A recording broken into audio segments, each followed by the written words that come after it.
170 ሚሊዮን ተጠቀምቲ ኣብ ኣሜሪካ ዘሎ ቲክቶክ ክእገድ ቀሪቡ ድዩ? ቲክቶክ ካብ መጀመርታ 2025 ጀሚሩ ኣብ ኣሜሪካ ክእገድ ወይ ድማ ክሽየጥ ዝገብር ሕጊ ንምስኣር ዝገበሮ ፃዕሪ ስለዘይተዓወተ ኣብቲ ሃገር መዛኢ ዝፀልመት ይመስል። እቲ ኣርሞሸሽ ማሕበራዊ ሚድያ እናኾነ ዝመፀ ኩባንያ ቅድም ክብል ኣብ ልዕሊ ዝተዋሕበ ውሳነ ቤት ፍርዲ ናይቶም ኣብ ኣሜሪካ ዝርከቡ 170 ሚሊዮን ተጠቀምቱ ናይ ምዝራብ ናፅነት ዝድርቲ ብዝብል ዘቕረቦ ናይ ይግባይ ሕቶ ቀበል ክኸውን ተስፋ ገይሩ ነይሩ።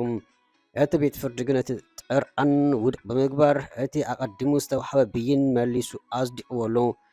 ቲክቶክ ሕጂ ቃልሱ ናብቲ ዝለዓለ ሕጋይ በዓል መዚ እቲ ሃገር ዝኾነ ላዕለዋይ ቤት ፍርዲ ኣሜሪካ ከም ዘብፅሖ ገሊጹ።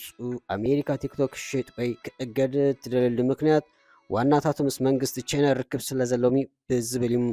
እንተኾነ ሰብ ዋና እቲ ትካል ነቲ ምስ መንግስቲ ቻይና ምትእስሳር ኣለዎ ዝብል ክሲ ኣይቅበልዎን። እቲ ቤት ፍርዲ እቲ ሕጊ ብጥንቃቐ ዝተዳለወ ብናይ ወፃኢ ሓይልታት ንዝግበር ተጻብኦታት ንምምካት ዝግበር ሰፊሕ ፃዕሪ ምዃኑ ተሰማሚዑ። ቲክቶክ ግን ብሕጋዊ መንገዲ ዝጀመሮ ቃልሲ ናይ መወዳእታ ከም ዘይኮነ ገሊጹ። ወሓቢ ቃል ቲክቶክ ኣብ ዝሓበ መግለፂ ላዕለዋይ ቤት ፍርዲ ንመሰል ነፃ ምዝራብ ኣሜሪካውያን ናይ ምሕላው ጽኑዕ ታሪካዊ ሓላፍነት ስለ ዘለዎ ኣብዚ ኣገዳሲ ቋዋማይ ጉዳይ ድማ ልክዕ ከምኡ ክገብር ንፅበ ኢሉ። ኣስኢቡ እቲ ሕጊ ኣብ ዘይቀንዕ ጉድለ ዘለዎን ግምታዊ ሓበሬታ ዝተመስረተን ብምዃኑ ንዜጋታት ኣሜሪካ ሳንሱር ዝገብር ከም ዘይኮነ ገሊጹ።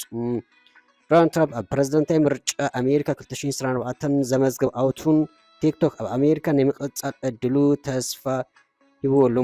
ኣብ 2020 ኣብ ዝነበረ ቀዳማይ ዕብረ ስልጣኑ ቲክቶክ ንምእጋድ ዝገበሮ ፈተነ እኳ እንተዘይተዓወት ኣብቲ ናይ ዝሓለፈ ምርጫ ወቅቲ ግን እገዳ ቲክቶክ ተግባራዊ ክኸውን ከም ዘይፍቀድ ገሊጹ።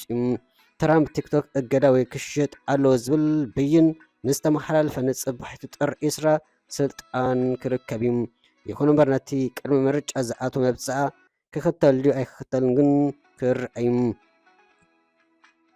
እምበር ንቲክቶክ ብዝግባእ ዝጥቀምሉ ዘሎ ሰባት መነባብሮ ሂወቶም ይቅየሩሉ ከም ዘለዉ ይፍለጥ። ቲክቶክ ንብዙሓት እንጀራ ከም ዝከፈተሎም እቶም ኣሜሪካውያን ዝምስክሩ ሓቂ እዩ። ቲክቶክ በቲ ቅኑዕ መንገዲ ዝጥቀምሉ ካብ ተራ ውልቀ ሰባት ክሳብ ንኣሽቱን ዓበይቲ ትካላት ርኡይ ለውጢ ከም ዘምፅሉ እዩ ዝዝረብ። ንሕና ኸ ንምንታይ ኢና ንጥቀመሉ ዘለና ነብስና ክንፍትሽ ዝግባእ ነገር እዩ።